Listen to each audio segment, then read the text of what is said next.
اعوذ باللہ من الشیطان الرجیم، میں اللہ کی پناہ میں آتا ہوں شیطان مردود سے۔ لقد من الله على المؤمنين إذ بعث فيهم رسولا من أنفسهم يتلو عليهم آياته ويزكيهم ويعلمهم الكتاب والحكمة وإن كانوا من قبل لفي ضلال مبين۔ بے شک مسلمانوں پر اللہ کا بڑا احسان ہے کہ انہی میں سے ایک رسول ان میں بھیجا جو انہیں اس کی آیتیں پڑھ کر سناتا ہے اور انہیں پاک کرتا ہے اور انہیں کتاب اور حکمت سکھاتا ہے، یقیناً یہ سب اس سے پہلے کھلی گمراہی میں تھے۔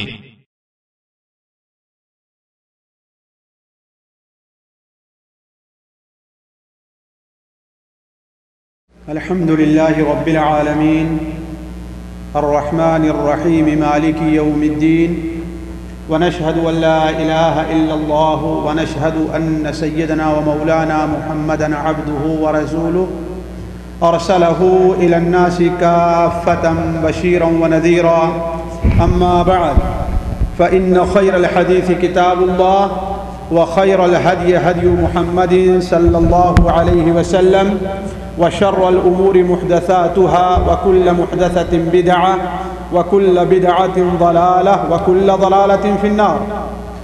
أعوذ بالله السميع العليم من الشيطان الرجيم، بسم الله الرحمن الرحيم۔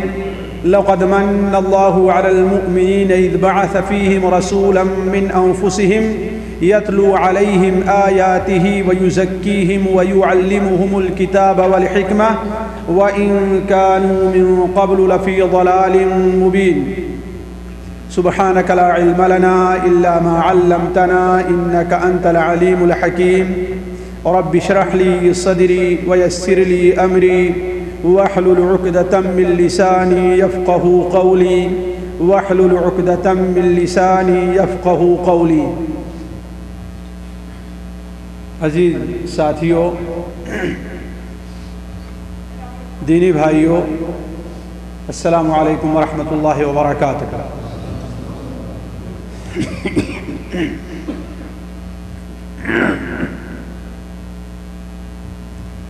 اللہ کے رسول صلی اللہ علیہ وسلم کی شخصیت ایک ایسی شخصیت ہے جسے اللہ تبارک و تعالی نے سارے عالم کے لیے سراپا رحمت بنا کر کے بھیجا تھا۔ اللہ تبارک و تعالی قرآن مجید میں بڑے واضح طور پر ارشاد فرماتا ہے وَمَا أَرْسَلْنَاكَ إِلَّا رَحْمَةً لِلْعَالَمِينَ، اے محمد اللہم صلی علی محمد، ہم نے آپ کو سارے عالم کے لیے سراپا رحمت بنا کر بھیجا ہے۔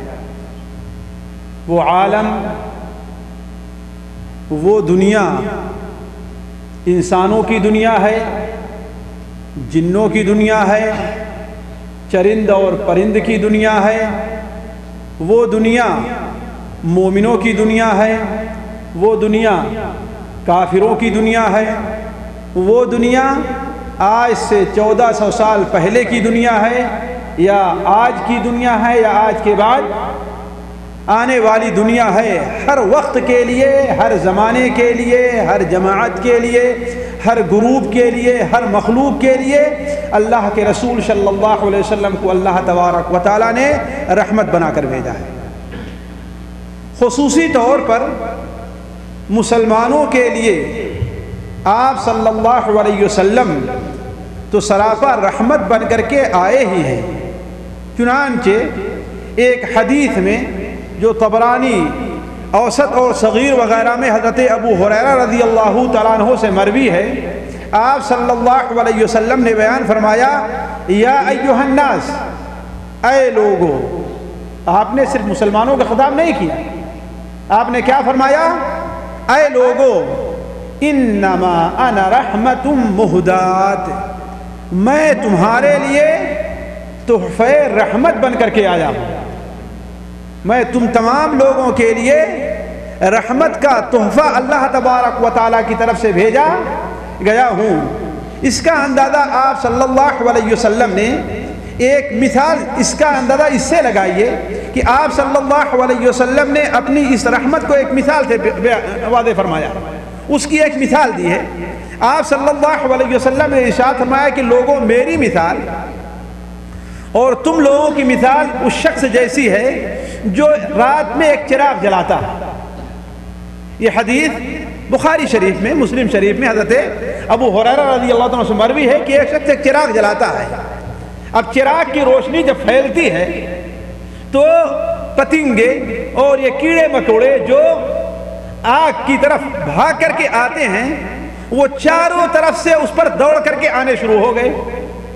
کوئی مشرق سے آ رہا ہے، کوئی مغرب سے آ رہا ہے، کوئی اوپر سے آ رہا ہے، کوئی دائیں سے آ رہا ہے، کوئی بائیں سے آ رہا ہے، ہر طرف سے کیڑے مکوڑے آ کر کے اس پر پڑنے شروع ہو گئے۔ اور ظاہر بات جب کیڑے وہاں پر پڑیں گے تو جل جائیں گے، وہ مر جائیں گے۔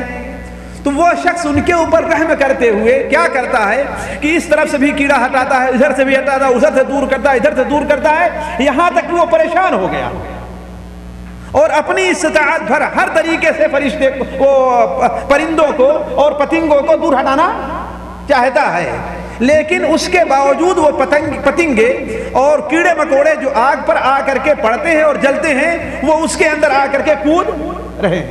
کہا یہی مثال ہماری اور تم لوگوں کی ہے کہ میں ہر طریقے سے کوشش کر رہا ہوں تم جہنم سے بچ جاؤ، تمہاری کمر پکڑ پکڑ کر کے کھینچ رہا ہوں، ہر طریقے سے تمہیں سمجھا رہا ہوں، جنت کی بشارت بھی دی جا رہی ہے تمہیں، جہنم سے تمہیں ڈرایا بھی جا رہا ہے، ان باتوں پر عمل کرنے کا تمہیں کیا فائدہ ہے یہ بھی بتایا جا رہا ہے، ان باتوں پر اگر تم نہ عمل کرو تو اس سے کیا نقصان ہے یہ بھی بتایا جا رہا ہے، لیکن میری اس تمام کوشش کے باوجود تم ہم پر غالب آ جاتے ہو اور جا کر کے جہنم میں کود پڑتے ہو۔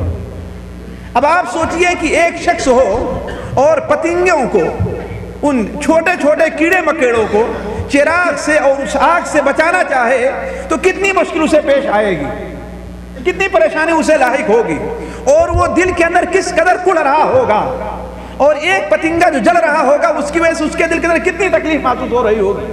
یہی مثال اللہ کے رسول صلی اللہ علیہ وسلم کی ہے۔ سچ فرمایا آپ نے، یا ایھا الناس انما انا رحمت مہداۃ، اے لوگو میں تمہارے لیے سراپا رحمت کا تحفہ بن کر کے آیا ہوں۔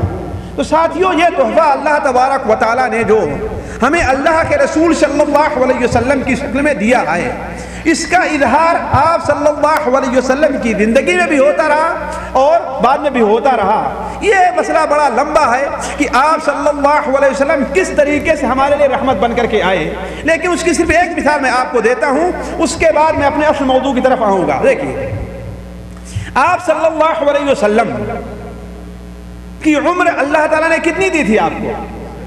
63 سال عمر دی تھی۔ مسلم شریف میں حضرت عائشہ رضی اللہ تعالیٰ عنہ کا فرمان ہے کہ آپ صلی اللہ علیہ وسلم کی آخری عمر میں آپ کی زیادہ نماز بیٹھ کر ہوا کرتی تھی۔ آپ زیادہ جو نماز پڑھتے تھے تو بیٹھ کر کے پڑھتے تھے۔ کیوں آخر؟ حالانکہ 60 سال کا 55 سال کا آدمی اس قدر بوڑھا نہیں ہوتا کہ کھڑے ہو کر کے نماز نہ پڑھ سکے، جبکہ آپ صلی اللہ علیہ وسلم کو اللہ تبارک و تعالیٰ نے ہر قسم کے خطرناک مرض سے محفوظ رکھا تھا۔ نہ آپ کو ٹی بی کی بیماری تھی، نہ آپ کو بلڈ پریشر تھا، نہ آپ کو شوگر کی بیماری تھی، نہ آپ کو کوئی اور ایسی خطرناک بیماری لاحق ہوئی تھی جس کی وجہ سے انسان تھک جاتا ہے، ہاپ جاتا ہے یا پریشان ہو جاتا ہے۔ لیکن پھر بھی اس کی وجہ کیا تھی کہ آپ صلی اللہ علیہ وسلم ابھی 60 سال کے بھی نہیں پہنچ پائے تھے کہ آپ کی زیادہ تر رات کو نماز بیٹھ کر کے ہوا کرتی تھی، آپ کھڑے نہیں ہو پاتے تھے۔ وجہ کیا تھی؟ اس کی وجہ کیا تھی؟ حضرت عائشہ رضی اللہ تعالیٰ عنہ نے اس کا خود ہی جواب دیا ہے۔ وہ بیان فرماتی ہیں کہ بعدما حطمہ الناس، بعد اس کے کہ لوگوں کے غم نے آپ صلی اللہ علیہ وسلم کو توڑ کر کے رکھ دیا، لوگوں کی فکر نے، لوگوں کے غم نے، واللہ بسا اوقات وہ نبی رحمت ہمارے اور آپ کے غم میں، ہماری اور آپ کی فکر میں رات بھر سجدے میں گزار دیا کرتا تھا اور اللہ تبارک و تعالیٰ سے دعائیں کرتا تھا کہ اے اللہ تعالیٰ میری امت کو محفوظ رکھ اور میری امت کو بخش دے۔ مسند احمد کے اندر حضرت عبداللہ ابن عمر رضی اللہ عنہ کی روایت ہے، وہ بیان فرماتے ہیں کہ اللہ کے رسول صلی اللہ علیہ وسلم ایک رات تہجد کے لیے کھڑے ہوئے تو آپ صلی اللہ علیہ وسلم نے حضرت ابراہیم علیہ السلام کے قصے متعلق یہ آیت پڑھی، رب انہن اضللن کثیرا من الناس، اے اللہ تبارک و تعالی ان بتوں نے بہت سے لوگوں کو گمراہ کر دیا ہے، اے اللہ تعالیٰ تم مجھے اور میری امت کو، میری ذریت کو بت کی پوجا سے محفوظ رکھ۔ اور حضرت عیسیٰ علیہ السلام کا وہ کلام جو سورہ مائدہ کے آخر میں ہے کہ ان تعذبہم فإنہم عبادک وإن تغفر لہم فإنک انت العزیز الحکیم، اے اللہ تبارک و تعالی اگر تو انہیں معاف کر دے تو یہ تیرے ہی بندے ہیں، اور اگر تو انہیں عذاب دینا چاہے تو تو جو فیصلہ کرتا ہے وہ حق پر مبنی فیصلہ ہوتا ہے، اور جو تو کچھ کرنا چاہتا اسے کوئی روک نہیں سکتا، انک انت العزیز، تو غالب ہے اپنے کام میں، اور حکیم ہے اپنے فیصلے کے اندر۔ یہ آیت پڑھی اور ان دونوں آیتوں کو دہرا رہے تھے اور آپ روتے جا رہے تھے، دہرا رہے تھے، روتے جا رہے تھے، یہاں تک کہ صبح کا وقت ہو گیا۔ اللہ تبارک و تعالیٰ کو عرش بری سے رحم آتا ہے آپ کی صورت پر، حضرت جبرائیل کو اللہ تعالیٰ مبعوث بھیجتا ہے وہاں سے، کہا کہ جاؤ دیکھو محمد کیوں رو رہے ہیں، اللہم صلی علی محمد، حالانکہ اللہ تعالیٰ بہتر جانتا ہے، اللہ تعالیٰ کے علم سے کوئی چیز چھپی ہوئی نہیں ہے، کوئی ذرہ اللہ تعالیٰ کی علم سے مخفی نہیں ہے، لیکن اللہ تعالیٰ لوگوں کے سامنے اس کا اظہار کرنا چاہتا ہے، اللہ تعالیٰ لوگوں کے سامنے اسے واضح کرنا چاہتا ہے، ورنہ اللہ ہر ایک کے بارے میں جانتا ہے کہ کون صحیح ایمان رکھنے والا ہے اور کون غلط، حتیٰ کہ ہمارے اور آپ کے دل میں جو وسوسہ پیدا ہوتا ہے اللہ تعالیٰ اسے بھی جانتا ہے، اللہ تعالیٰ سے وہ چیز بھی مخفی نہیں۔ حضرت جبرائیل تشریف لے آئے اور کہا کہ اے محمد، اللہم صلی علی محمد، اللہ تبارک و تعالیٰ پوچھ رہا ہے کہ آخر آپ کیوں پریشان ہیں، آپ کیا چاہتے ہیں؟ تو آپ صلی اللہ علیہ وسلم کی زبان سے نکلا امتی امتی، مجھے اپنی امت کی فکر ہے، مجھے اپنی امت کی فکر ہے، مجھے اپنی امت پر رحم آ رہا ہے۔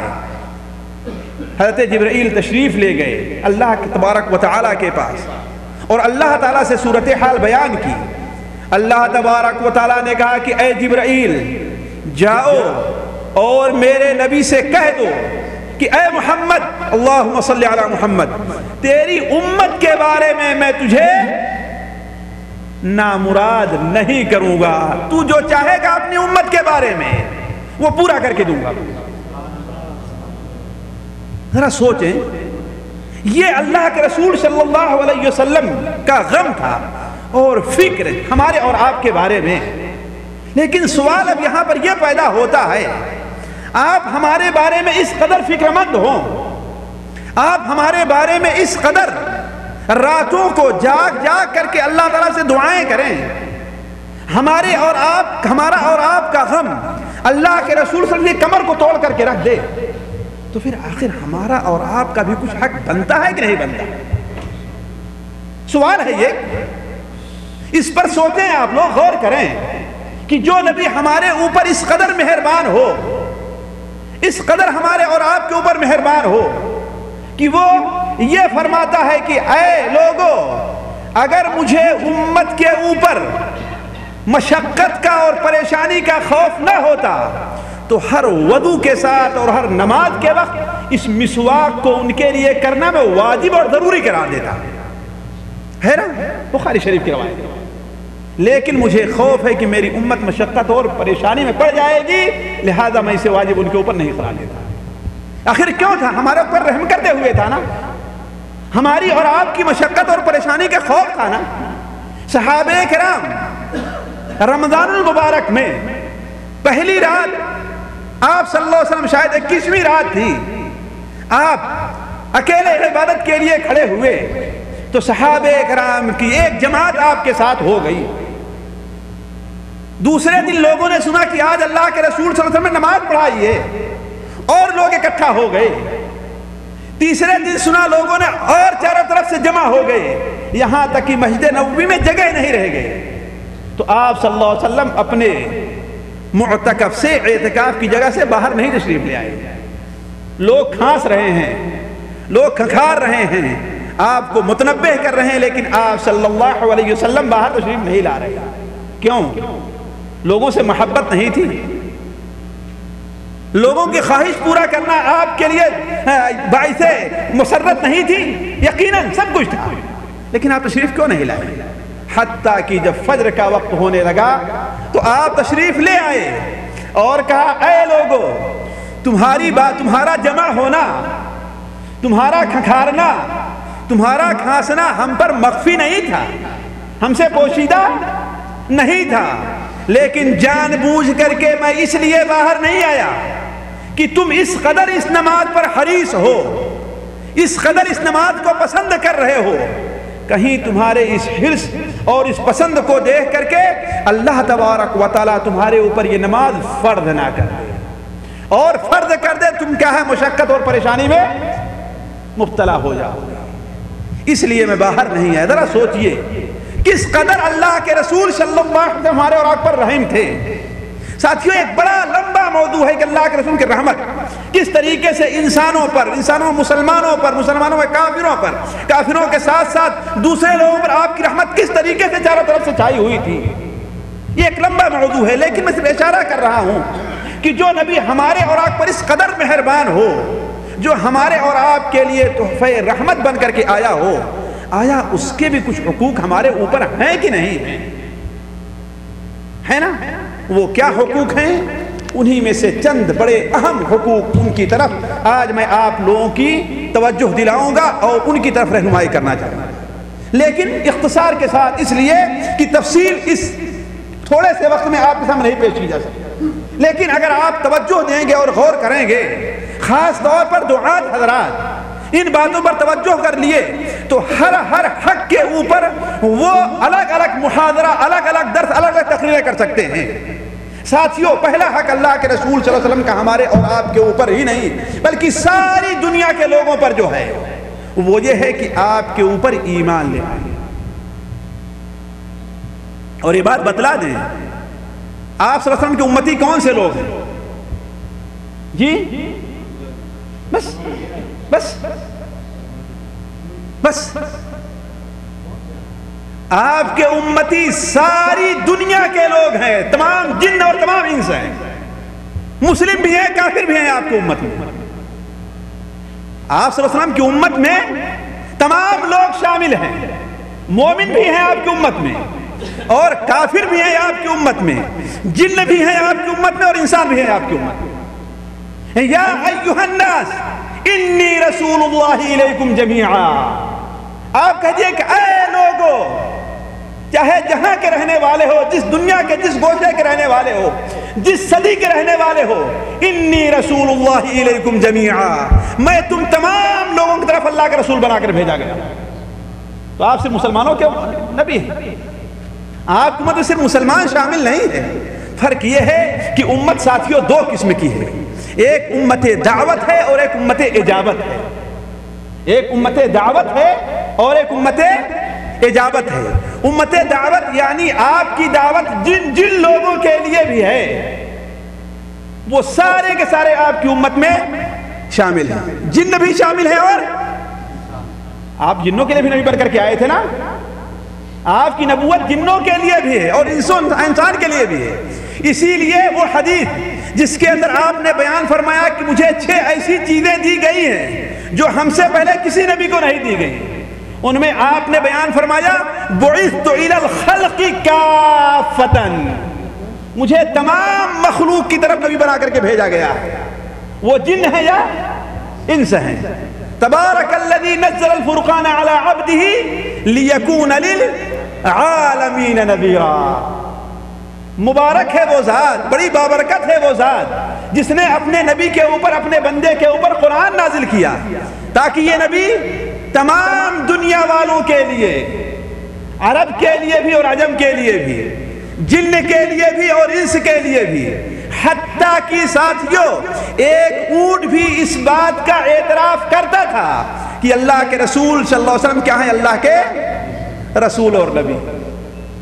اسی لیے ایک لمبی حدیث جو میں یہاں پر نہیں بیان کر سکتا، مسند احمد وغیرہ میں یعلا ابن مرہ سے مروی ہے، ایک لمبی حدیث ہے، اس کے اندر ایک نقطہ آپ سمجھیے کہ آپ صلی اللہ علیہ وسلم کہیں جا رہے تھے، آپ صلی اللہ علیہ وسلم کو دیکھ کر کے ایک اونٹ بھاگتا ہوا آیا اور آپ کے پیر مبارک پر سر رکھ کر کے رونے لگا۔ یعلا ابن مرہ کہتے ہیں کہ اس کے آنکھ سے آنسو بہ رہے تھے، آپ نے اسے تھپکی دی، وہ ٹھہرا تو مجھ سے کہا جاؤ ڈھونڈ کر کے لاؤ کہ اس کا مالک کون ہے، اس اونٹ کا، اس اونٹ کا مالک کون ہے۔ حضرت یعلا ابن مرہ کہتے ہیں کہ میں پہنچا انصار کے ایک گھرانے کے پاس، ان لوگوں نے کہا کہ یہ ہمارا اونٹ ہے، انہیں بلا کر کے لایا گیا، انہیں بلا کر لایا گیا۔ اللہ کے رسول صلی اللہ علیہ وسلم نے ارشاد فرمایا کہ یہ اونٹ شکایت کر رہا ہے تم لوگوں کی، آخر تم لوگ اس کے بارے میں کیا فیصلہ کیا تم لوگوں نے؟ تو وہ لوگ کہتے ہیں اے اللہ کے رسول صلی اللہ علیہ وسلم، ہم پورے گھرانے والے، ہم اکیلے نہیں، ہم کئی دو چار جو بھائی ہیں، سب لوگ مل کر کے اس پر پانی لایا کرتے تھے۔ اب جب کمزور پڑ گیا تو کل رات ہم لوگوں نے فیصلہ کیا ہے کہ اسے ذبح کر کے اس کا گوشت بانٹ کر کے کھا لیں، اسے ذبح کر کے اس کا گوشت بانٹ کر کے کھا لیں۔ آپ نے فرمایا یہ اونٹ شکایت کر رہا ہے کہ میں انہی کے ہاں پیدا ہوا، جب تک میرے اندر طاقت تھی تب تک تو یہ لوگ مجھ سے خدمت لیتے رہے، اب جب میں کمزور پڑ گیا اور بوڑھا ہو گیا تو یہ لوگ فیصلہ کیے ہیں اور مجھے ذبح کر کے کھانا چاہتے ہیں۔ آپ صلی اللہ علیہ وسلم نے فرمایا کہ اسے مجھے بیچ دو، اسے مجھے بیچ دو۔ ان لوگوں نے کہا کہ نہیں اے اللہ کے رسول، ہم آپ کو اسے صدقہ کے ہدیہ کے طور پر دیتے ہیں۔ آپ نے فرمایا نہیں، آپ نے قیمت ادا کی، اسے لیا اور اس پر مہر لگا دی کہ صدقہ کے اونٹوں میں یہ شامل رہے گا، اسے کوئی ذبح نہیں کرے گا۔ اس کے بعد آپ نے کیا بیان فرمایا؟ آپ نے بیان فرمایا اے لوگو، دنیا کی ہر جاندار، دنیا کے ہر مخلوق، دنیا کے ہر مخلوق مجھے اللہ کا رسول مانتی ہے، صرف بدماش قسم کے اور شریر قسم کے جن اور انس یہ نہیں مانتے، باقی سارے لوگ مجھے اللہ کا نبی مانتے ہیں۔ تو اللہ کے رسول صلی اللہ علیہ وسلم کی امت میں کون سے لوگ شامل ہیں؟ ساری دنیا کے لوگ شامل ہیں۔ فرق یہ ہے کہ امتی دو قسم کے ہیں، ایک امتی وہ ہیں جو امت دعوت کہلاتے ہیں اور ایک امتی جو ہے امت اجابت کہلاتے ہیں۔ جن لوگوں نے آپ کا کلمہ پڑھ لیا یہ امت اجابت میں داخل ہیں، جنہوں نے آپ کی دعوت کو قبول کر لیا ہے، جنہوں نے آپ کی دعوت کو قبول کیا، اور انہی لوگوں کے لیے آپ کی شفاعت قیامت میں ہے، قیامت کے دن ہے، انہی لوگوں کے لیے آپ کی شفاعت قیامت کے دن ہے۔ اور دوسرے لوگ امت دعوت ہیں، جنہیں آپ نے دعوت دی، آپ کی دعوت ان کے لیے ہے اور ان کے اوپر واجب اور فرض ہے کہ آپ کی دعوت کو قبول کریں، لیکن ان لوگوں نے آپ کی دعوت کو قبول نہیں کیا۔ تو میں عرض کر رہا تھا ساری دنیا کے لوگوں پر اللہ کے رسول صلی اللہ علیہ وسلم پر ایمان لانا واجب ہے، یہ پہلا حق ہے جو دنیا کے ہر فرد بشر، جن کے اوپر بھی اور انس کے اوپر بھی ہے، کہ وہ آپ صلی اللہ علیہ وسلم پر ایمان لے آئیں۔ اللہ تبارک و تعالی ارشاد فرماتا ہے فآمنوا باللہ ورسولہ والنور الذی انزلنا، اے لوگو اللہ پر ایمان لے اور اللہ کے رسول پر ایمان لے آؤ اور اس نور پر بھی ایمان لے آؤ، یعنی قرآن مجید پر جو ہم نے نازل کیا ہے۔ تو ساتھیوں یہ پہلا حق ہے اللہ کے رسول صلی اللہ علیہ وسلم کا، جو ہمارے اور آپ کے اوپر بلکہ ساری دنیا کے لوگوں پر، جو آپ کا مذاق اڑا رہے ہیں ان کے اوپر، جو آپ کو برا بھلا کہتے ہیں ان کے اوپر، اور جو آپ کی محبت کا نام لیتے ہیں ان کے اوپر، اور جو آپ کی اتباع کرتے ہیں ان کے اوپر، ہر ایک کے اوپر واجب ہے کہ وہ آپ کے اوپر ایمان لے آئے۔ لیکن ہم میں کا ہر شخص اس بات کا اعتراف کرتا ہے کہ ہم اللہ کے رسول پر ایمان لے آتے ہیں، لیکن سوال یہ ہے کہ ایمان لانے میں کیا کیا چیزیں شامل ہیں، یہ بغیر پورا کیے ہوئے کوئی انسان مکمل ایمان نہیں ہوتا، اپنے دعوی ایمان میں سچا نہیں ہوگا۔ اس لیے یہ سوچیں کہ ہمارے اور آپ کے اوپر اللہ کے رسول صلی اللہ علیہ وسلم پر جب ایمان لانا داخل ہے تو اس ایمان لانے کا معنی کیا ہے؟ ساتھیوں اس ایمان لانے کا معنی یہ ہے کہ ہم اور آپ اللہ کے رسول صلی اللہ علیہ وسلم کو قیامت تک آنے والے جنوں اور انسوں کے لیے اللہ کا رسول تسلیم کریں اور یہ مانے کہ اب قیامت تک کوئی دوسرا نبی آنے والا نہیں ہے، اور ہر ایک کی کامیابی اور ہر ایک کی نجات اسی میں ہے کہ اللہ کے رسول حضرت محمد مصطفیٰ صلی اللہ علیہ وسلم کو اللہ کا رسول مان لے۔ اس کے علاوہ نجات کی اور کوئی راہ نہیں ہے۔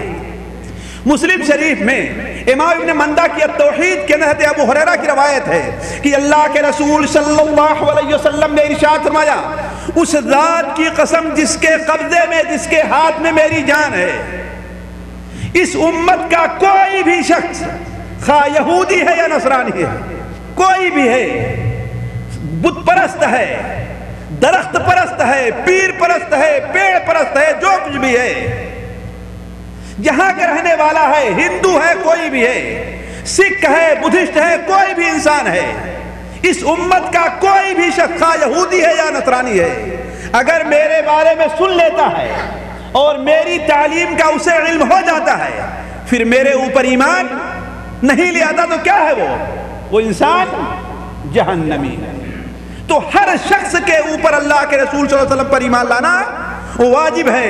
وَمَن لَّمْ يُؤْمِن بِاللَّهِ وَرَسُولِهِ فَإِنَّا أَعْتَدْنَا لِلْكَافِرِينَ سَعِيرًا، جو شخص اللہ اور اس کے رسول پر ایمان نہیں لے آتا تو اللہ تعالیٰ فرماتا ہے ہم نے اس کے لیے جہنم تیار کر رکھا ہے۔ لیکن اس ایمان کا تقاضا ساتھیوں کیا ہے، اسے سنیں اور دیکھیں کیا ہم اس کے اوپر پورے اترتے ہیں کہ نہیں اترتے۔ ساتھیوں، ایمان لانے کا تقاضا 4 چیزیں بڑی اہم ہیں۔ ان 4 چیزوں کو اگر ہم نے نہیں مانا تو گویا اللہ کے رسول کو اللہ کا رسول نہیں مانا۔ ان 4 چیزوں کے مطابق اپنی زندگی نہیں ڈھالی تو اس کا مطلب ہے کہ ہم دعوی ایمان میں کچے اور جھوٹے ہیں۔ پہلی چیز کیا ہے ساتھیوں؟ پہلی چیز یہ ہے کہ اللہ کے رسول صلی اللہ علیہ وسلم جس چیز کی بھی خبر دیں، جس چیز کی بھی اطلاع ہمیں دیں، خواہ وہ اطلاع گزری ہوئی چیزوں کے بارے میں ہو یا حال کے بارے میں ہو یا مستقبل کے بارے میں ہو، آپ کی ہر خبر کو سچ ماننا، وہ ہماری عقل میں آئے یا نہ آئے، ہماری سمجھ اسے تسلیم کرے یا تسلیم نہ کرے، ہمارا علم وہاں تک پہنچے یا نہ پہنچے، اسے حق اور سچ ماننا ہے۔ یہ کہہ کر کے رد کر دینا کہ اسے تو عقل نہیں تسلیم کرتی، یہ کہہ کر کے رد کر دینا کہ آج علم سائنس اتنا ترقی کر گئی ہے کہ ہاں ساری چیزیں معلوم کر لی گئیں، لیکن یہ چیز تو علم سائنس کے خلاف ہے، یہ کہہ کر کے اللہ کے رسول کی کسی حدیث کو چھوڑ دینا، یہ ساتھیوں ایمان نہیں بلکہ کیا ہے؟ نفاق اور کفر ہے۔ ذرا سوچئے، آج کے زمانے میں آپ یہ تصور کر سکتے ہیں کہ کوئی انسان 1000 کلومیٹر کا سفر گھنٹے 1.5 گھنٹے میں طے کر سکتا ہے، لیکن اس وقت جس وقت اللہ کے رسول صلی اللہ علیہ وسلم کی بعثت ہوئی تھی، اس زمانے میں انسان کے تصور سے بہت دور کی بات تھی کہ انسان مدینہ مکہ مکرمہ سے شام یعنی بیت المقدس رات کے ایک حصے میں جائے اور بیت المقدس سے 7 آسمان کی سیر کرے اور وہ بھی رات کے ایک حصے میں دوبارہ واپس آ جائے۔ اسی لیے جب آپ صلی اللہ علیہ وسلم کی معراج ہوئی اور آپ نے آ کر کے یہ خبر دی تو بہت سے لوگ جن کا ایمان کمزور تھا وہ ڈگمگا گئے اور کہ یہ کیسے ہو سکتا ہے، یہاں کے لیے ہمیں 1 مہینہ آنے جانے میں لگتے ہیں، وہ بھی رات کے ایک حصے میں چلا گیا اور واپس آ گئے۔ یہ تھا امتحان، یہ ہے ہمارا اور آپ کا امتحان کی ساتھیوں کہ ہماری سمجھ میں یہ بات آتی ہے یا نہیں آتی ہے، ہماری عقل اسے تسلیم کرتی ہے تسلیم نہیں کرتی ہے، ہم اسے سمجھ پاتے ہیں کہ نہیں سمجھ پاتے ہیں۔ صرف اس کے حق ہونے کے لیے یہ کافی ہے کہ اللہ کے رسول صلی اللہ علیہ وسلم کا وہ فرمان ہے، اس لیے کہ اللہ کے رسول صلی اللہ علیہ وسلم کو اللہ تعالیٰ نے کیا فرمایا؟ وَمَا يَنْتِقُ عَنِ الْهَوَىٰ إِنْ هُوَ إِلَّا وَحْيٌ یوحیٰ، وہ تو اپنی طرف سے کوئی بات نہیں کہتے، وہ تو صرف وہی کچھ کہتے ہیں جو ان کی طرف وحی کی جاتی ہے۔ اسی لیے آپ صلی اللہ علیہ وسلم نے ایک بار حضرت عبداللہ ابن عمرو ابن عاص سے کہا تھا، اے عبداللہ جو کچھ میری زبان سے نکل رہا اسے تم لکھ لو، اس ذات کی قسم جس کے ہاتھ میں میری جان ہے، اس زبان سے حق کے علاوہ کوئی دوسری بات نہیں نکل سکتی۔ حتیٰ کہ اللہ کے رسول مذاق کرتے تھے پھر بھی حق بولتے تھے، غصے میں کوئی بات کہتے پھر بھی حق بات کہتے تھے، خوشی میں کوئی بات کہتے پھر بھی حق بات کہتے تھے۔ آپ نارمل ہیں، سنجیدہ ہیں، غصے میں ہیں، غمگین ہیں، پریشان حالت کسی حال میں بھی آپ کی زبان سے حق کے علاوہ کوئی دوسری بات نہیں نکلتی۔ اس لیے ساتھیوں یہ بڑی اہم چیز ہے، اسی لیے حضرت ابوبکر صدیق رضی اللہ تعالیٰ عنہ کو اللہ تعالیٰ صدیق کا لقب کیوں عطا فرمایا؟ کیوں عطا فرمایا؟ اسی لیے جہاں تمام لوگوں کی عقل حیران کی کیسے ہو سکتا ہے، لیکن انہوں نے کہا کہ اگر وہ یہ بات کہہ رہے ہیں تو میں اسے حق ماننے کے لیے تیار ہوں۔ حضرت خزیمہ ابن ثابت رضی اللہ تعالیٰ عنہ، ان کی حدیث سنن ابو داؤد میں ہے کہ ایک بار کسی سفر میں واپس آ رہے تھے تو اللہ کے رسول صلی اللہ علیہ وسلم نے ایک بدو سے ایک اونٹ یا گھوڑا خریدا اور ایک قیمت طے ہوئی۔ آپ نے فرمایا چلو ایسا کرتے ہیں کہ مدینہ پہنچ کر کے تمہیں اس کی قیمت میں ادا کر دوں گا۔ صحابہ کرام کو معلوم نہیں تھا کہ آپ نے اس سے سودا طے کیا ہے۔ درمیان میں صحابہ کرام راستے میں اس سے پوچھنے لگے گھوڑا بیچنا ہے؟ اس نے کہا ہاں بالکل بیچنا ہے۔ کہا کتنے میں؟ کہا اتنے میں۔ صحابہ کرام نے اس گھوڑے کا سودا کرنا چاہا، کیوں؟ اس لیے کہ اسے بدو کو اتنی قیمت ملنے لگی جس سے جتنی یعنی اللہ کو جتنا دے رہے اس سے زیادہ ملنے لگی، تو اسے لالچ بڑھی۔ وہ آ کر آپ سے کہتا ہے کہ دیکھو اب اگر جو ہے ابھی گھوڑا لینا ہے تمہیں تو لے لو اور اتنا بڑھا کر کے ورنہ میں کسی دوسرے کو دے دوں گا۔ آپ نے فرمایا کہ ہمارا تمہارا معاملہ طے نہیں ہو چکا ہے؟ اس نے کہا نہیں، ہمارے اور تمہارے بیچ میں کوئی معاملہ طے نہیں ہوا، نعوذ باللہ من ذلک۔ آپ نے فرمایا کہ نہیں، ہمارا تمہارا معاملہ طے ہو چکا ہے۔ اس نے کہا اس پر گواہی کون دے کہ ہمارا اور آپ کا معاملہ طے ہوا ہے؟ کوئی گواہی دینے والا ہے؟ اب ظاہر بات کوئی صحابی وہاں پر موجود نہیں تھے کہ جو یہ گواہی دیتے کہ ہاں آپ نے اس سے یہ اونٹ خرید لیا، یہ گھوڑا خرید لیا ہے۔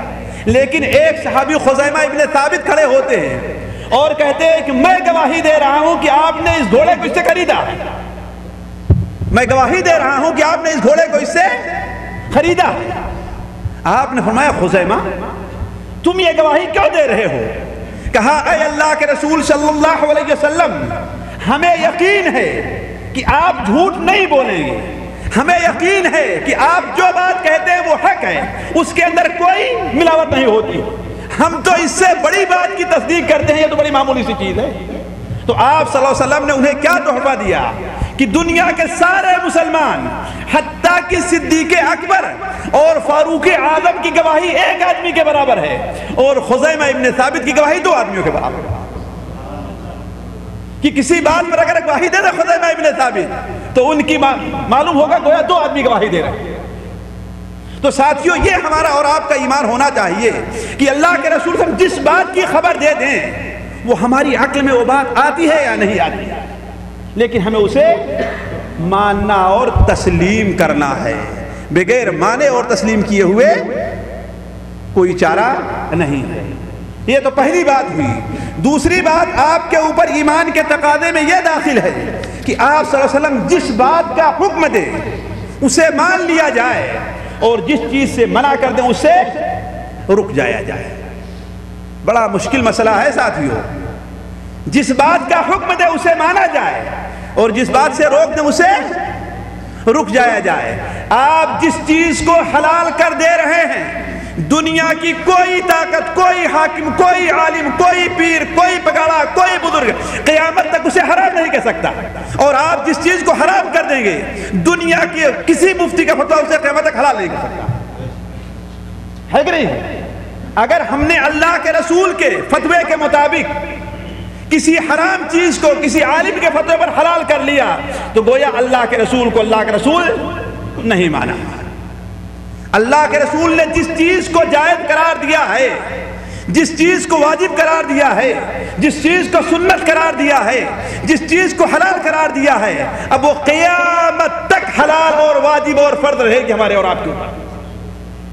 دنیا کی کوئی طاقت اسے حرام نہیں کر سکتی، اور جس چیز کو آپ نے ناجائز قرار دیا ہے دنیا کی کوئی طاقت مثال کے طور پر بڑی ہمارے یہاں کچھ لوگوں کو بزرگ جو لوگ مانتے ہیں وہ نماز پڑھیں یا نہ پڑھیں، جماعت میں حاضر ہوں یا جماعت میں حاضر نہ ہوں، لیکن لوگ ان کی بزرگی کا اعتراف کیے بغیر چھوڑتے نہیں۔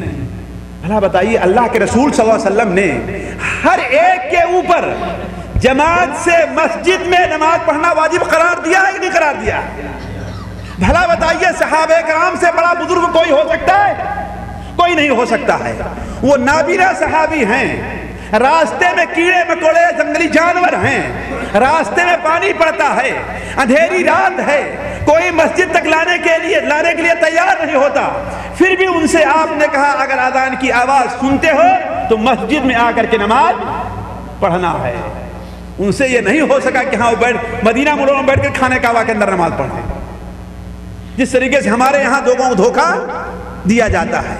ایسے ایسے لوگوں کو دیکھیں گے کہ اللہ کے رسول صلی اللہ علیہ وسلم کی سنت کیا ہے؟ داڑھی کو بڑھانا ہے کہ نہیں؟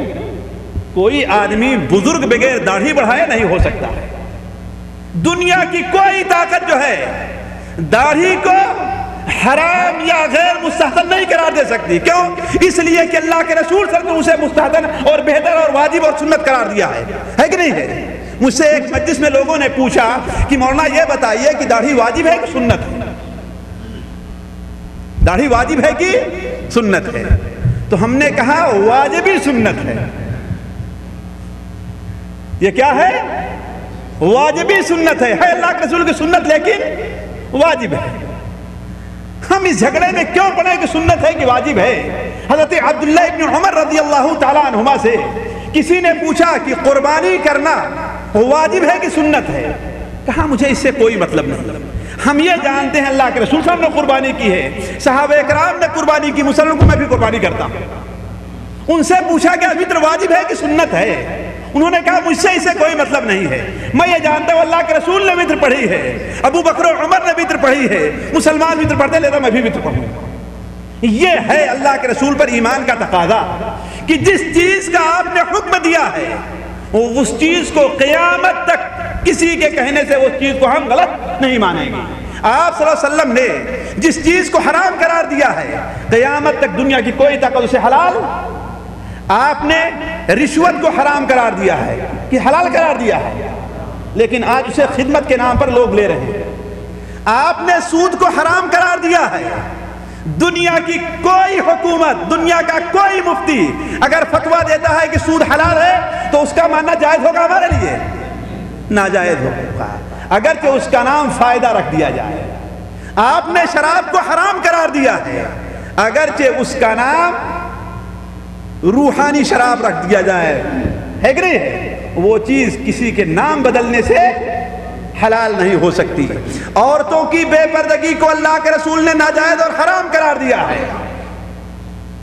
کوئی بھی عورت اگر اسے یہ سمجھتی ہے کہ ہاں یہ جائز ہے تو یہ کیا ہے؟ گویا اس نے اللہ کے رسول صلی اللہ علیہ وسلم کو اللہ کے رسول نہیں مانا۔ یہ بات لمبی ہے لیکن اختصار کے ساتھ یہ ہے کہ ہر وہ چیز جسے اللہ کے رسول نے واجب قرار دیا ہو، جسے حکم دیا ہو، وہ چیز ہمارے لیے لائق، ہمارے اوپر واجب ہے کہ ہم اس کی اتباع کریں، اور جس چیز سے آپ نے منع کر دیا اس سے ہم رک جائیں۔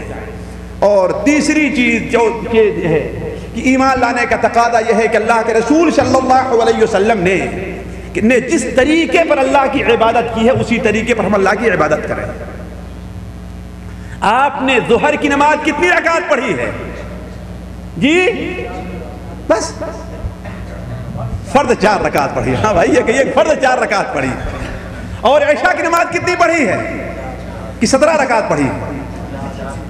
جی 4 رکعت پڑھی۔ اور سنت کے ساتھ کتنی رکعت پڑھی ہے؟ جی ہمارے ہاں 17 رکعت کہاں سے کہی جاتی ہے؟ بلکہ بدبختوں نے اللہ ہدایت دے ہمیں بھی اور انہوں کتابوں میں لکھ بھی دیا ہے کہ عشاء کی نماز کتنی ہے؟ 17 رکعت ہے۔ 4 رکعت پہلے سنت ہے، پھر 4 رکعت فرض ہے، 2 رکعت سنت مؤکدہ ہے، 2 رکعت سنت غیر مؤکدہ ہے، 3 رکعت وتر ہے اور 2 رکعت نفل ہے۔ یہ ایسا علم ہے جو اللہ کے رسول صلی اللہ علیہ وسلم کو علم نہیں تھا، نعوذ باللہ من ذالک، صحابہ کرام کو وہ علم نہیں تھا۔ آج زکوٰۃ کے بارے میں زکوٰۃ تو ادا نہیں کی جائے گی، اس کا خیال نہیں رکھا جائے گا، لیکن مولوی صاحب کو جمعرات کی روٹی دینا نہیں بھولے. وہی گویا کی زکات ہے. بھلا بتائیے عبادت کا یہ طریقہ جائز ہوگا؟ یہ طریقہ جائز ہے. جو شخص ایسا کرتا ہے وہ اللہ کے رسول پر ایمان نہیں رکھتا ہے. عبادت کا جو طریقہ بھی آپ نے بتا دیا ہے، جو طریقہ بھی بتایا ہے، اس کے خلاف کرنے والا اللہ کے رسول کا مطیع نہیں ہو سکتا. واللہ چاہے وہ بڑی چیز ہو چاہے چھوٹی سی چیز ہو. حضرت عبداللہ بن مسعود رضی اللہ تعالیٰ عنہ دارمی کے اندر روایت ہے کہ کچھ لوگوں کو دیکھا کہ مسجد نبوی کے اندر بیٹھے ہوئے ہیں، حلقہ بنا ہوا ہے، ایک شخص درمیان میں ہے اور اس کے ہاتھ میں کچھ کھجور کی گٹھلیاں ہیں. 10 یا 5 ایک کو دیتا ہے، کہتا سبحان اللہ پڑھو تم بھی، پھر اس کو دیتا ہے، پھر اس کو دیتا ہے، پھر اس کو دیتا ہے، پھر کہتا ہے الحمدللہ 10 بار پڑھو، پھر لا الہ الا 10 بار پڑھو. اس طریقے سے وہ لوگوں کو تسبیح اور تحمید اور تہلیل کے اندر مشغول کیے ہوئے. ایک اچھا کام تھا نا، اللہ کا ذکر کر رہے تھے لوگ نا، لیکن یہ طریقہ جو ذکر کا ایجاد کیا تھا یہ اللہ کے رسول و صحابہ کرام کا طریقہ نہیں تھا. حضرت عبداللہ ابن مسعود رضی اللہ تعالیٰ عنہ نے ان لوگوں سے کہا کہ اے لوگو، کیا تم سمجھتے ہو کہ تم اللہ کے رسول اور ان کے ساتھیوں سے زیادہ ہدایت کے راستے پر ہو؟ ان لوگوں نے کہا اے ابو عبد الرحمن، ہمارا مقصد کیا ہے؟ نیک کام کرنا ہے. ہمارا مقصد نیک کام کرنا ہے. تو آپ نے فرمایا کتنے نیک کام کرنے والے ایسے لوگ ہیں جو نیکی کو نہیں پہنچ سکتے. تو کہنے کا مطلب نیت صرف کافی نہیں ہے، اس کے ساتھ ساتھ ہمارا عمل جو ہونا چاہیے اللہ کے رسول صلی اللہ علیہ وسلم کے طریقے کے مطابق ہونا چاہیے، ہے کہ نہیں ہے؟ تو کہنے کا مطلب ہے کہ آپ صلی اللہ علیہ وسلم پر ایمان لانے میں یہ چیز بھی شامل ہے کہ ہم آپ کے بتائے ہوئے طریقے کے مطابق اللہ تبارک تعالیٰ کی عبادت کریں. آپ نے جس طریقے سے نماز پڑھی ویسے نماز پڑھی. حتیٰ کہ ساتھیوں آپ کے حمام میں بیت الخلاء میں داخل ہونے اور بیٹھنے کا طریقہ کیا تھا؟ ہمارے اوپر یہ بھی ہے کہ ہم اسی طریقے سے بیٹھیں. حتیٰ کہ گستاخی معاف ساتھیوں، آپ اپنے ازواج مطہرات پاس کس طریقے سے جاتے تھے وہی طریقہ ہمارے لیے جانے کا سنت ہوگا. اس کے علاوہ اگر کوئی طریقہ اختیار کرے اور کہے یہ طریقہ بہتر ہے، یہ طریقہ بہتر ہے، تو وہ چیز قطعاً قابل قبول نہیں ہوگی. اسی لیے ساتھیوں ہمارے یہاں یہ کفر جو علل اعلان کیا جا رہا ہے اور ہر چھوٹا بڑا اس کے اندر ملوث ہے کہ جو غیر شرعی قانون، غیر اسلامی قانون ہمارے یہاں کورٹ اور کچہریوں کے اندر ہمارے اوپر مسلط کر دیا گیا ہے اور ہم خوشی خوشی اپنا فیصلہ وہاں پر لے کر کے جاتے ہیں اور قرآن حدیث پر اپنا فیصلہ کراتے ہیں. حتیٰ کہ بہت سے مسائل جو کورٹ میں لے جائے بغیر حل ہو سکتے ہیں، مثال کے طور پر طلاق اور نکاح کا مسئلہ، یہ حل ہو سکتا ہے نہیں حل ہو سکتا، لیکن اس کے لیے بھی نعوذ باللہ من ذالک ہم کہاں جاتے ہیں؟ اسی طاغوتی، اسی شرکی، اسی کفری کچہری کی طرف جا کر کے اپنا فیصلہ کرا کر کے اپنا دین و ایمان سارا اٹھا کر کے چلے جاتے ہیں. یہ قطعاً ہمارے لیے آپ کے لیے جائز نہیں ہوگا، بلکہ اس کا یہ معنی ہوگا کہ ہم نے اللہ کے رسول صلی اللہ علیہ وسلم کو اللہ کا رسول نہیں مانا. بات دوسری طرف نہ نکل جائے ساتھیوں، میں عرض کر رہا تھا کہ پہلی چیز یعنی اللہ کے رسول کا پہلا حق ہمارے اور آپ کے اوپر ہے، وہ کیا ہے کہ ہم آپ کے اوپر ایمان لے آئیں اور ایمان کے تقاضے کو ضرور پورا کریں. بغیر ایمان کا تقاضا پورا کیے ہوئے کام نہیں بنتا ہے. ایمان کا تقاضا کیا ہے؟ پہلا تقاضا کیا ہے کہ آپ جس بات کی بھی خبر دیں اسے ہم تسلیم کر لیں، ہماری عقل میں آئے یا نہ آئے. آج بڑے دھڑلے سے لوگ ہم سے بھی کہہ دیتے ہیں کہ آپ لوگ کہتے ہیں کہ یاجوج ماجوج بھی اس دنیا کے اندر موجود ہیں. ہم کہتے ہیں کہ ہاں موجود ہیں. کہتے ہیں ہم کیسے مانیں؟ اس لیے کہ یہ علم کا دعویٰ کرنے والے لوگوں نے پوری دنیا کو چھان ڈالا ہے، لیکن اتنی بڑی جماعت میں کہیں نظر نہیں آئی. آخر کہاں چھپے ہوئے ہیں وہ؟ ہم کہتے ہیں کہ اگرچہ ان کا یہ دعویٰ ہے لیکن پھر بھی ہم یہی کہیں گے کہ یہ ابھی اس حقیقت تک نہیں پہنچے اور یاجوج ماجوج دنیا میں موجود ہیں، ہماری نظروں سے اللہ تعالیٰ نے اوجھل کر دیا. اللہ خدا سے بڑی چیز ہے ذرا. واللہ اگر یہ لوگ قرآن کو پڑھیں اور قرآن کے اندر جو واقعات اللہ تعالیٰ نے ذکر فرمائے ہیں تو ان کے سامنے یہ حقیقت واضح ہو جائے گی. مثال کے طور پر بنو اسرائیل جب مصر سے نکلے ہیں اللہ نے انہیں سمندر پار کرا دیا اور ان کے دشمن کو ہلاک اور برباد کر دیا. آگے بڑھے تو موسیٰ علیہ السلام نے کہا کہ اب دیکھو تمہیں اپنے شہر میں، اپنے ملک یعنی بیت المقدس میں داخل ہونا ہے تو تھوڑا سا لڑائی اور قتال کرنا ہوگا، جہاد کرنا ہوگا. ان لوگوں نے کہا کہ ارے موسیٰ یہ ہمارے بس کا کام نہیں ہے، یہ ہمارے بس کا کام نہیں ہے۔ بدبختوں نے، نالائقوں نے، اس خنزیر اور سور کی اولاد جو آج یہ دعویٰ کرتے ہیں کہ بیت المقدس پر ان کا حق ہے، نعوذ باللہ من ذالک، یہ جھوٹے اور مکار، یہ سور کی اور بندروں کی اولاد، انہوں نے موسیٰ علیہ السلام کو کیا جواب دیا؟ اے موسیٰ اذهب انت وربك فقاتلا انا هنا قاعدون، اے موسیٰ جاؤ تم اور تمہارا رب لڑو، ہم یہیں پر بیٹھے ہوئے ہیں، جب دیکھیں کہ تم اپنے رب کے ساتھ ان لوگوں پر کامیاب ہو گئے ہو تو ہم بھی تمہارے ساتھ داخل ہو جائیں گے۔ نعوذ باللہ من ذالک۔ اللہ تعالیٰ کی پھٹکار ان کے اوپر کیا ہوئی کہ اللہ تبارک و تعالی نے ان کے اوپر پھٹکار یہ نازل کی کہ میدان تیہ کے اندر 40 سال تک بھٹکتے رہے اور بیت المقدس کا راستہ انہیں نہیں ملا، حالانکہ ان کی تعداد ہزاروں میں تھی اور یہ فاصلہ 1000 کلومیٹر دوری کا بھی نہیں تھا بلکہ مشکل سے 100 کلومیٹر کا رہا ہوگا، اسی کے اندر 40 سال تک بھٹکتے رہے اور بیت المقدس کا راستہ وہ تو جو اللہ تبارک و تعالیٰ پہلی قوموں کو اس طریقے سے یعنی بلکہ بعض علماء نے لکھا 6 کلومیٹر کا فاصلہ تھا، 6 کلومیٹر کا فاصلہ تھا اور 40 سال تک اس وہیں پر چکر لگا رہے ہیں اور انہیں بیت المقدس کا راستہ نہیں مل رہا ہے۔ تو وہ اللہ آج کے لوگوں کی نظریں یاجوج ماجوج سے چھپا نہیں سکتا، اندھی نہیں کر سکتا۔ یقین ہم یہ کہتے ہیں چاہے ایک ایک ذرے تک وہ پہنچ گئے ہوں، لیکن ہمارے نبی کا فرمان سچ ہے کہ یاجوج ماجوج اس وقت دنیا میں موجود ہیں، وہ کہاں موجود ہے وہ بہتر جانتا ہے، لیکن اگر ہم نے اپنی آنکھوں سے نہیں دیکھا تو ہم اس بات کو جھٹلائیں گے نہیں، نعوذ باللہ من ذالک۔ اس طریقے سے بہت سی خبریں ہیں، تو پہلی بات یہ ہے کہ آپ کی جو خبر دیں اس کو مانا جائے، دوسری بات یہ ہے کہ جس چیز کا حکم دے اسے تسلیم کیا جائے، جس چیز سے منع کرے اس سے رک جایا جائے، اور چوتھی بات یہ ہے کہ آپ صلی اللہ علیہ وسلم کے بتائے ہوئے طریقے کے مطابق ہی اللہ تعالیٰ کی عبادت کی جائے، بدعات اور خرافات کو رواج نہ دیا جائے۔ آپ صلی اللہ علیہ وسلم کا دوسرا حق ہمارے اور آپ کے اوپر یہ ہے کہ اس نبی کی ہم اطاعت تو کریں گے، اس نبی کی پیروی ہم کریں گے، اس نبی کے اوپر ہم ایمان لے آئیں گے، لیکن اس کی پیروی اور اس کی اطاعت ایک حاکم کی پیروی اور اطاعت نہیں ہونی چاہیے۔ اس لیے کہ دنیا کا ایک حاکم ہے، ہم اس کی بات مانتے ہیں، اس نے ٹریفک کا یا اور جو قانون بنا دیا اس کے مطابق ہم عمل کرتے ہیں نا، لیکن بسا اوقات دل سے اس کے اوپر ہم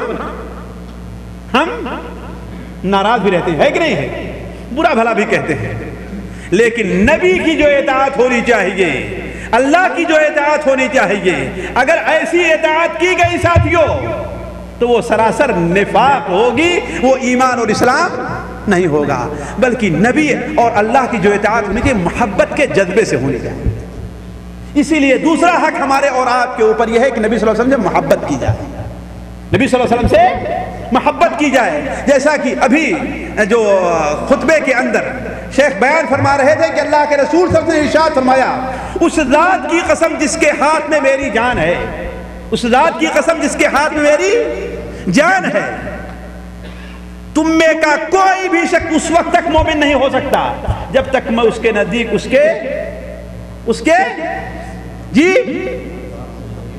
کے پہلے کیا چیز ہے نہ اولاد ہے پہلے، اس لیے کہ انسان کو اپنی اولاد سے زیادہ محبت ہوتی ہے، والد سے محبت کم ہوتی ہے کہ نہیں ہے؟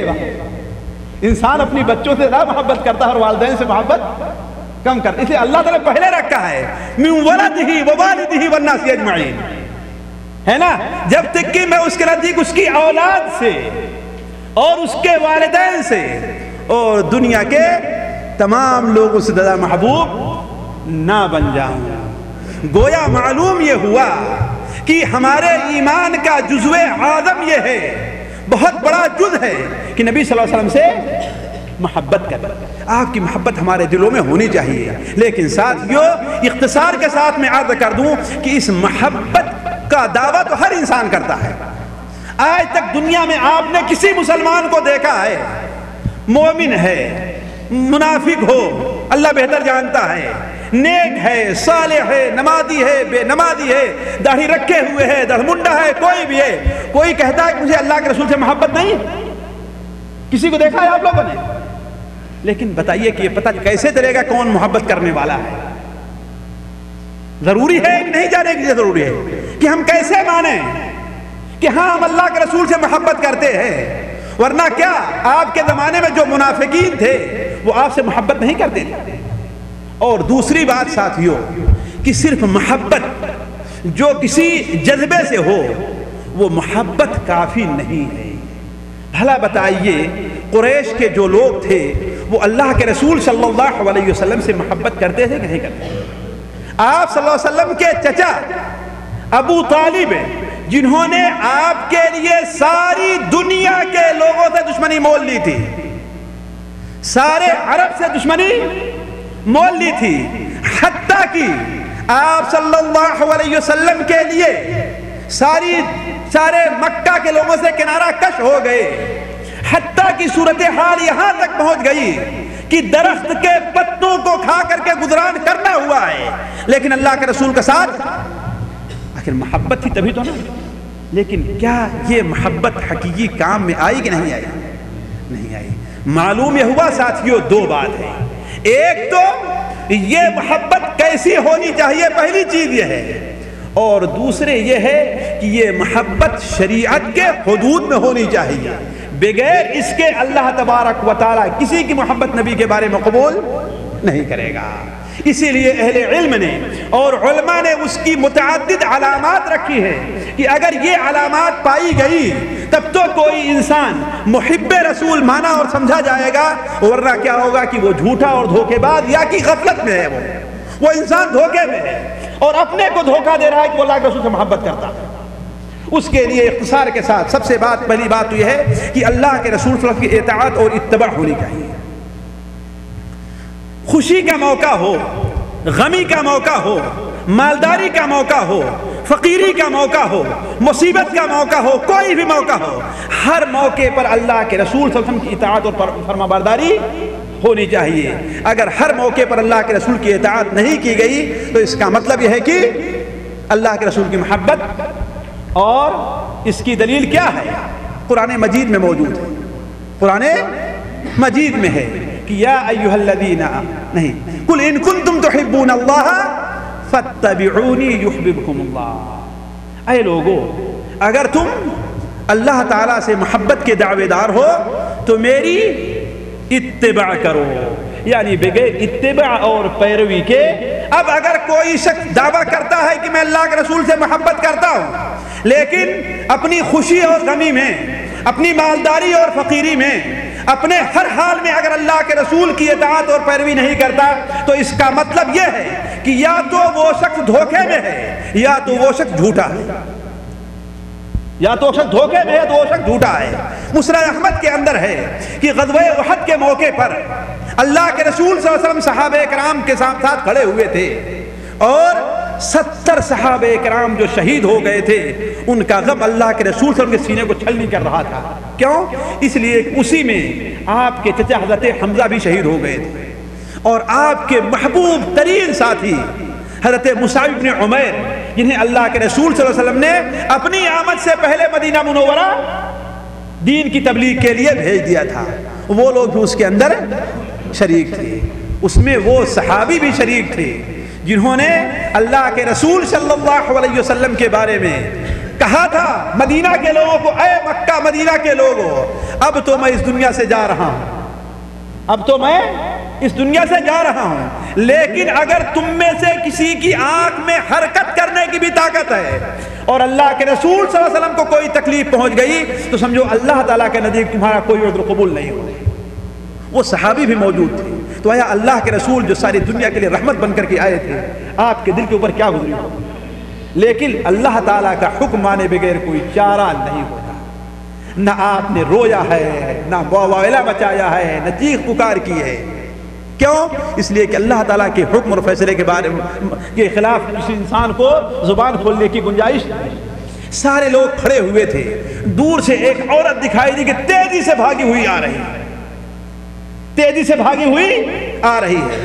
آپ نے فرمایا ذرا دیکھو عورت کو روکو روکو عورت کو روکو، کہیں ایسا نہ ہو کہ وہ شہداء تک پہنچ جائے اور ان کی حالت کو دیکھ کر کے غم سے نڈھال ہو جائے اور تاب نہ لا سکے۔ حضرت زبیر ابن عوام رضی اللہ عنہ بیان فرماتے ہیں کہ ہم نے دور سے دیکھا کہ یہ تو میری ماں لگ رہی ہے، یہ تو میری ماں ہیں۔ ان کا نام کیا تھا؟ حضرت صفیہ، اللہ کے رسول کی کون تھی؟ یہ پھوپھی تھی۔ حضرت حمزہ کی کون تھی؟ سکی بہن تھی حضرت حمزہ رضی اللہ تعالیٰ عنہ۔ کہا دور سے دیکھا کہ بھگی ہوئی آ رہی ہے، میں دوڑ کر کے گیا ان کے آگے کھڑا ہوا تو انہوں نے مجھے دھکا مارا زور سے سینے کے اوپر کہ ہٹ جا بدبخت میرے سامنے سے، اس لیے کہ سن لیا ہے کہ میرے بھائی کو شہید کر دیا گیا ہے، اور صرف یہی نہیں، میرے بھائی کے ناک کان کاٹ دیا بلکہ ان کا سینہ بھی چاک کر دیا گیا۔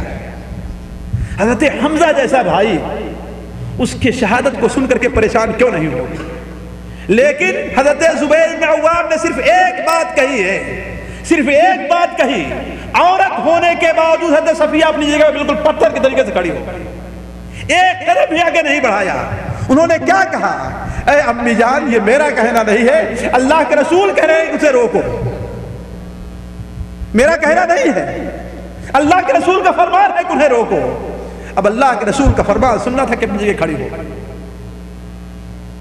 حالانکہ آج کل کے اگر عورتوں کو چھوڑو، مرد ہوتے ہمارے اور آپ کی طریقے سے، تو اس غم میں اللہ کے رسول کے فرمان کو سارا کا سارا بھول جاتے ہیں، اور اسی وقت اپنے ہاتھ سے 2 چادر لے کر کے آئی تھی اور اسے نکال کر کے اپنے بیٹے کو دے دیا کہ لے جاؤ اللہ کے رسول کو دے دو، ہم نے سنا ہے کہ میرے بھائی کے ساتھ ایسا معاملہ کیا گیا ہے، 2 چادر ملی ہے، اس میں انہیں کفن دے دیا جائے۔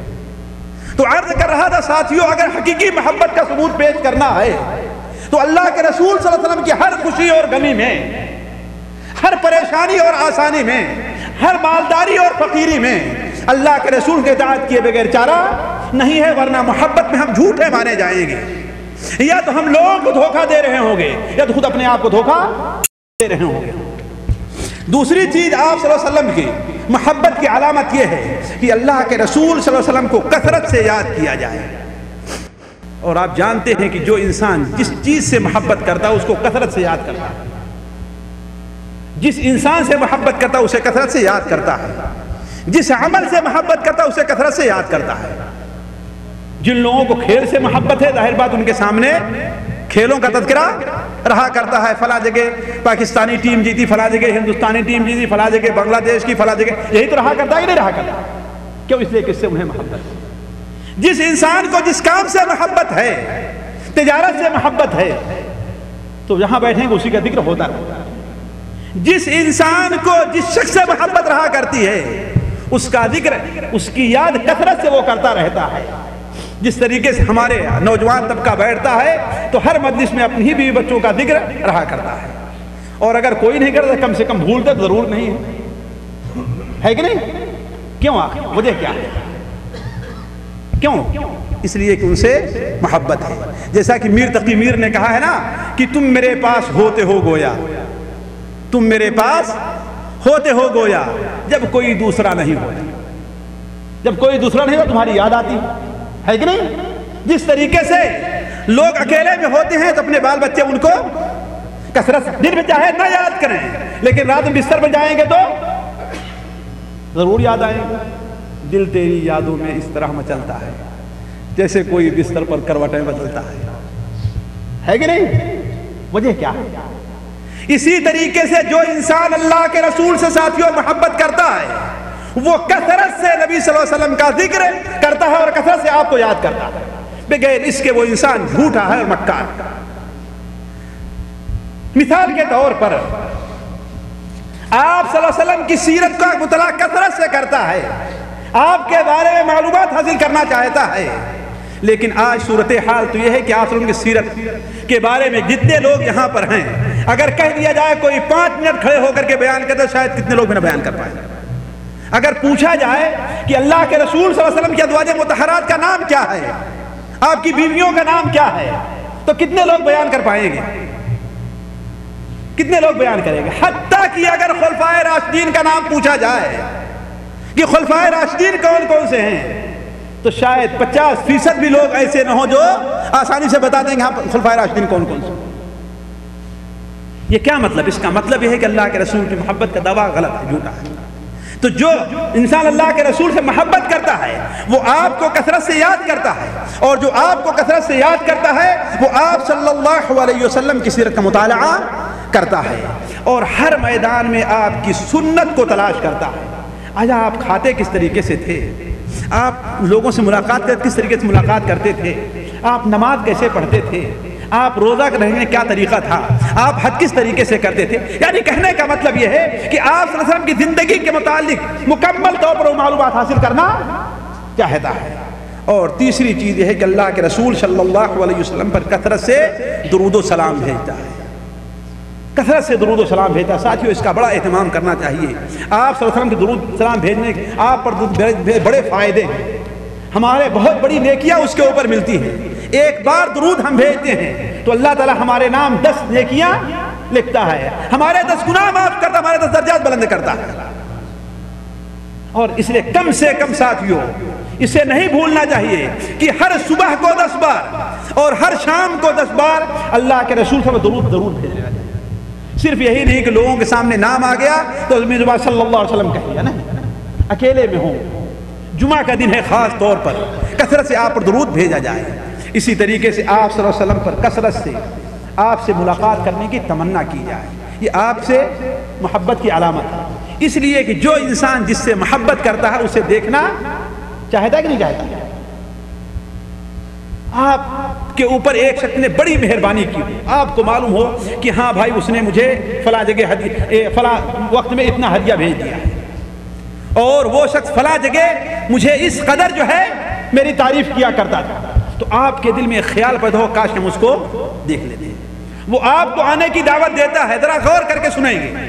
دعوت دیا، اس کے نوکروں نے گھر پر بیٹھایا، آپ مجلس میں بیٹھایا، آپ کو کھانا پیش کیا، کھانا کھائے، پانی دیا، پانی پیے، لیکن وہ ملاقات کے لیے نہیں، وہ واپس چلا گیا۔ تو آپ میں سے کسی کو پسند ہے؟ بلکہ آپ لوگ کہیں کم سے کم ملاقات کر لیتا، چاہے کھانا کھلاتا ہے کھانا نہ کھلاتا ہے، بات صحیح کہ نہیں صحیح بات؟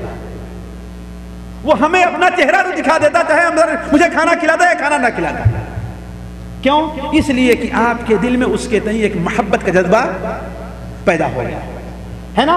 لہذا آپ صلی اللہ علیہ وسلم سے جو انسان محبت کرتا ہے، ضروری یہ ہے کہ آپ صلی اللہ علیہ وسلم کے دیکھنے کی، آپ سے ملاقات کی کثرت سے تمنا کریں۔ اسی لیے آپ صلی اللہ علیہ وسلم نے ارشاد فرمایا، صحیح مسلم شریف کے اندر روایت ہے کہ سب سے زیادہ مجھ سے محبت کرنے والا وہ انسان ہے کہ جو میرے بعد آئے گا اور اس کی خواہش ہوگی کہ کاش کہ میرا سارا مال ختم ہو جائے، میرے اہل و عیال سارے میرے ساتھ نہ رہیں، لیکن مجھے اللہ کے رسول کا دیدار نصیب ہو جائے۔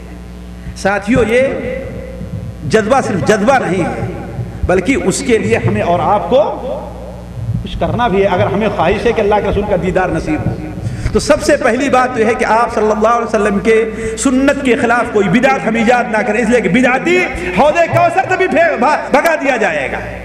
اس کے بعد وہ کام کرے جو اللہ کے رسول کے دیدار کا سبب ہمارے لیے ہم اور آپ کے لیے بنے۔ مثال کے طور پر ایک صحابی، حضرت مسند احمد کے اندر روایت ہے، تبرانی وغیرہ میں روایت ہے، حضرت عائشہ کی روایت ہے کہ ایک صحابی، ایک نوجوان صحابی اللہ کے رسول کی خدمت میں حاضر ہوئے اور کہا، اے اللہ کے رسول صلی اللہ علیہ وسلم، میں اپنے گھر پہ رہتا ہوں اور آپ کو دیکھنے کی تمنا میرے دل میں اٹھتی ہے، میری خواہش ہوتی ہے کہ میں ان آنکھوں سے آپ کو دیکھ لوں، لیکن سکون نہیں ملتا، تو میں بھاگ کر کے آنا چاہتا ہوں۔ انہوں نے بیان کیا کہ واللہ اگر میں آ کر کے آپ کو دیکھ نہ لوں تو مجھے امید ہے کہ میں مر جاؤں گا۔ حدیث شریف کے الفاظ ہیں کہ اگر میں آپ کو دیکھ نہ لوں آ کر کے تو ایسا محسوس ہوتا ہے کہ میری روح نکل جائے گی، لیکن پھر جب میں یاد کرتا ہوں کہ جب میں مر جاؤں گا، میرا انتقال ہو جائے گا اور آپ کا بھی انتقال ہو جائے گا کہ آپ پردہ فرما جائیں گے۔ ہمارا کچھ لوگ کہتے ہیں نا کہ وصال ہو گیا، پردہ فرما گئے، یہ ایسی بدعت ہے کم سے کم صحابہ کرام رضوان اللہ علیہم اجمعین کے ہاں یہ چیز نہیں پائی جاتی۔ ہر ایک ہی سمجھتا تھا کہ اس دنیاوی زندگی سے اللہ کے رسول صلی اللہ علیہ وسلم چلے گئے ہیں، آپ کا انتقال، کہیے انتقال ہو گیا، آپ کی وفات ہو گئی ہے نا، آپ اس دنیا سے چلے گئے، آپ اپنے رب سے جا کر کے مل گئے، جو الفاظ بھی استعمال کیجئے، ہے کہ نہیں ہے؟ لیکن معنی کیا ہے؟ ایک ہے کہ یہ روح جو انسان کے جسم میں، ہر انسان کے جسم میں ہوا کرتی ہے، اور جیسے آپ کے جسم سے تھی، یہ روح آپ کے جسم سے نکل کر کے باری تعالیٰ کے پاس الرفیق الاعلی میں جا کر کے پہنچ گئی۔ تو وہ صحابی کہتے ہیں جب میں اس وقت کو یاد کرتا ہوں تو میں سوچتا ہوں کہ میں کہاں اور آپ کہاں۔ آپ تو نبیوں کے ساتھ ہوں گے، اور اگر میں جنت میں داخل بھی ہوا تو آپ کا دیدار نہیں کر سکتا۔ اللہ کے رسول سے خاموش رہے، آپ خاموش رہے، لیکن اس پر یہ آیت نازل ہوتی ہے جو سورہ نساء کے اندر ہے، وَمَن يُطِعِ اللَّهَ وَالرَّسُولَ فَأُولَٰئِكَ مَعَ الَّذِينَ أَنْعَمَ اللَّهُ عَلَيْهِم مِّنَ النَّبِيِّينَ وَالصِّدِّيقِينَ وَالشُّهَدَاءِ وَالصَّالِحِينَ وَحَسُنَ أُولَٰئِكَ رَفِيقًا۔ آپ نے خوشخبری بھی دی اور دعوت عمل بھی دیا، آپ نے خوشخبری بھی دی اور دعوت عمل بھی دیا۔ اللہ نے کیا فرمایا؟ وَمَن يُطِعِ اللَّهَ وَالرَّسُولَ، جو اللہ اور اس کے رسول کی اطاعت کرے، جو اللہ اور اس کے رسول کی اطاعت کرے۔ معلوم یہ ہوا کہ اے میرے بندے، اے میرے محبوب، اے میرے پیارے، اے میرے صحابی، اگر تم یہ چاہتے ہو کہ جنت میں مجھے دیکھو تو میری اطاعت کرنی ہوگی، بغیر میری اطاعت کے تم میرا دیدار نہیں کر سکتے ہو۔ وَمَن يُطِعِ اللَّهَ وَالرَّسُولَ فَأُولَٰئِكَ مَعَ الَّذِينَ أَنْعَمَ اللَّهُ عَلَيْهِم مِّنَ النَّبِيِّينَ وَالصِّدِّيقِينَ وَالشُّهَدَاءِ وَالصَّالِحِينَ وَحَسُنَ أُولَٰئِكَ رَفِيقًا۔ جو اللہ کی اطاعت کرے گا، اللہ کے رسول کی اطاعت کرے گا، تو وہ جنت میں نبیوں کے ساتھ، صدیقین کے ساتھ، شہداء کے ساتھ ہوگا، صالحین کے ساتھ، اور وہ بہترین ساتھی ہیں۔ آپ نے اس شخص کو بلایا اور کہا کہ ابشر ابشر، خوشخبری تمہارے لیے ہے، سن۔ حضرت ربیعہ ابن کعب نے اللہ کے رسول صلی اللہ علیہ وسلم کو کہا کہ اللہ کے رسول، میں جنت میں صرف آپ کا ساتھ چاہتا ہوں، میں چاہتا ہوں جنت میں مجھے آپ کا ساتھ نصیب ہو جائے۔ لمبی حدیث ہے۔ تو آپ نے کیا بیان فرمایا کہ ٹھیک ہے، لیکن اعنی علی نفسک بکثرۃ السجود، کثرت سے نفلی نماز پڑھ کر کے تم میری مدد کرو کہ میں تمہارے لیے شفاعت کروں، اللہ تعالیٰ تمہیں میرے ساتھ رکھ دے۔ تو عرض کرنے کا مقصد یہ ہے ساتھیوں، آپ سے ملاقات کی تمنا کرنا، لیکن صرف تمنا سے کام نہیں چلے گا، اس کے لیے وہ اصول بھی اپنانا پڑے گا جو وہاں تک پہنچا دے۔ اسی طریقے سے ساتھیوں، آپ کی محبت میں یہ چیز بھی داخل ہے کہ اللہ کے رسول صلی اللہ علیہ وسلم کی محبوب شخصیات جو ہیں، آپ کے نزدیک محبوب عمل جو ہے، آپ کے نزدیک محبوب جگہ جو ہے، اس سے محبت کی جائے۔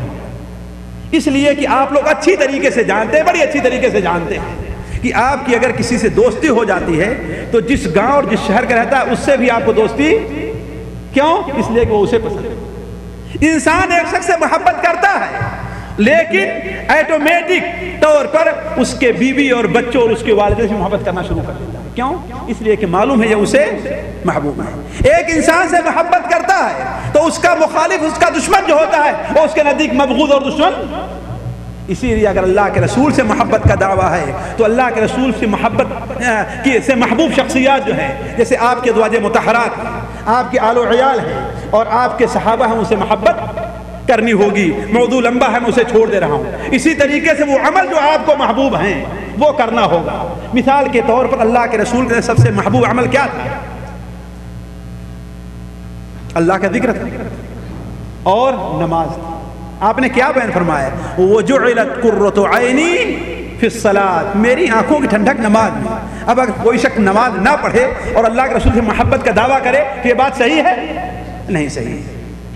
تو ان اعمال سے محبت کرنی ہوگی جن سے اللہ کے رسول کو محبت تھی، اور ان جگہوں سے محبت کرنی ہوگی جو جگہیں اللہ کے رسول کو محبوب تھی۔ مسجد، یہ نہیں کہ مسجد میں جانے کا تمہارا جی ہی نہیں کہتا ہے، اذان ہو جاتی ہے، ادھر امام بڑا لیٹ آتے ہیں، باہر کھڑے ہو کر کے گپ کرتے رہ جائیں گے۔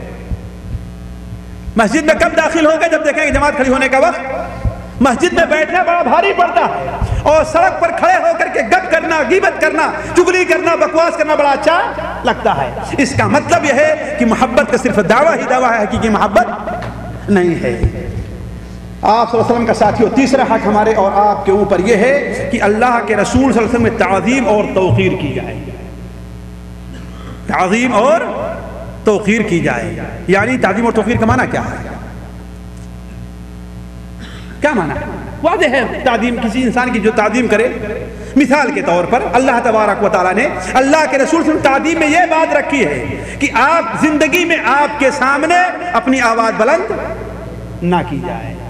اور علماء نے لکھا ہے کہ آپ کے قبر کے پاس جائیں تو پھر بھی اپنی آواز بلند نہ کریں.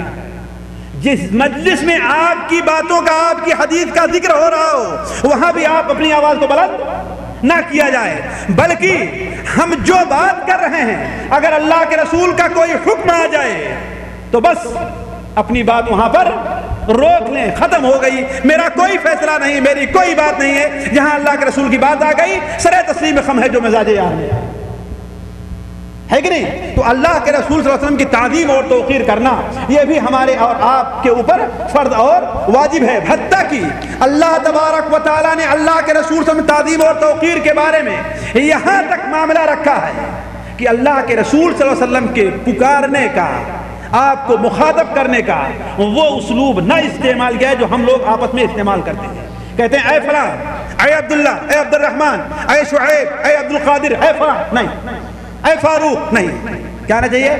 اے نبی، اے رسول. لا تجعلوا دعاء الرسول بینکم کدعاء بعضکم بعضا.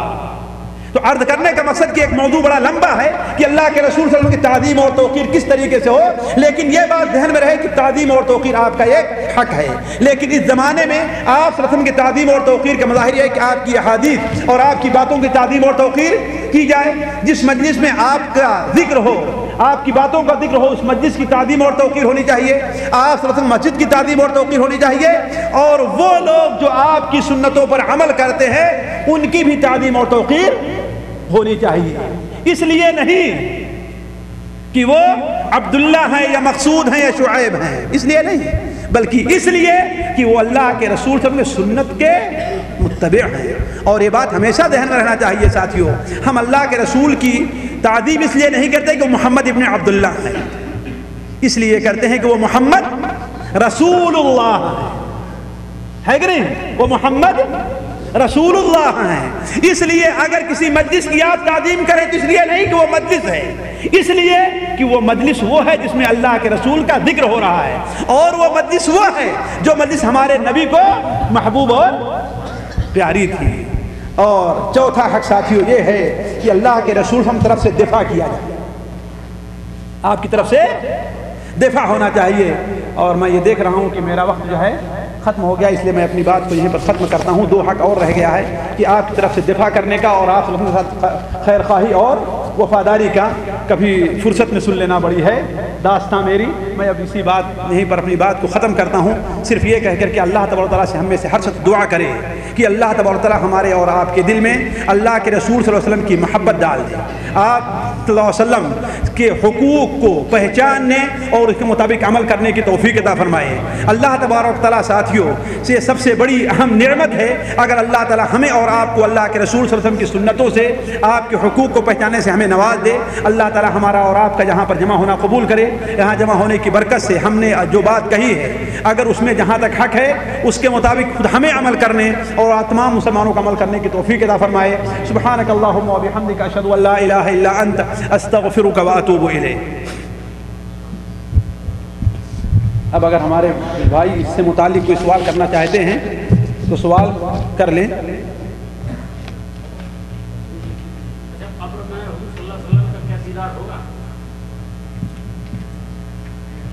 اس بارے میں نہ تو کچھ ہاں کہا جاتا نہ نہیں کہا جا سکتا ہے. کیوں؟ اس لیے کہ اس بارے میں اللہ کے رسول صلی اللہ علیہ وسلم سے کوئی صحیح حدیث مروی نہیں ہے. صرف یہ ہے کہ قبر میں پوچھا جائے گا کہ اس شخص کے بارے میں تمہارا کیا خیال ہے. بعض روایتوں میں وہ شخص جسے تمہاری طرف بھیجا گیا تو اس کے بارے میں تمہارا کیا خیال ہے. تو یہ آپ کی صورت کو دکھا کر کے ہو بھی سکتا ہے اور بغیر صورت کو دکھائے بھی اللہ تبارک و تعالیٰ ہم سے آپ سوال کر سکتا ہے. اللہ بہتر جانتا ہے. ساتھیوں ہمارے اور آپ کا ایمان یہی ہونا چاہیے کہ جو چیز صراحت کے ساتھ حدیث کے اندر مذکور نہ ہو ہم اس کی بال کھال نکالنے اور اس کے بارے میں ادھر ادھر دلائل ثابت کرنے کی کوشش نہ کریں. یہ کمال اتباع ہے آپ صلی اللہ علیہ وسلم.